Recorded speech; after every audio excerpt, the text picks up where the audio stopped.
Well, the first thing that you need to consider is obviously how much money that you're going to have to put into the property in order to buy it.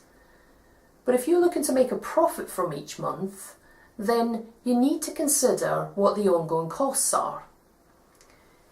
If you're going to purchase a property, let's say for £100,000, then you might want to leverage from the bank a mortgage against that property. And many people just consider, so what can I rent it out for versus what my mortgage is going to cost?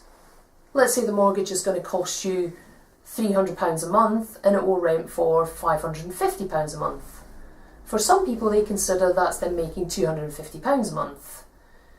What I encourage you to do is at the beginning, really think about what are the costs involved so that you understand exactly how much profit you're going to make. Because what you don't want to do is invest the money that you have in the wrong property and then discover you're not making as much profit from it as you wanted to. So what are some of the costs that you might want to consider?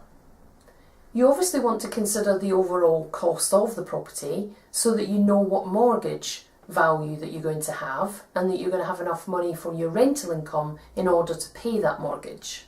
In addition to that, you might have a letting agent that you're going to use to manage the property for you. You might also have some maintenance costs and potentially some void periods where you don't have a tenant in. Therefore, you want to make sure that you consider those factors in your costs. In addition to that, you will also have some ongoing buildings insurance that you need to maintain with the property. So how much should you put aside for these things? Different people have different numbers that they put to these costs.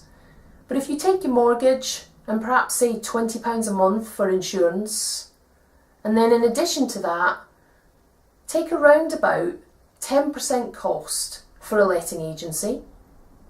And then for maintenance and voids, you might want to consider perhaps even as much as another 10% of the overall rental income on a monthly basis to cover maintenance and potential voids in your property ongoing.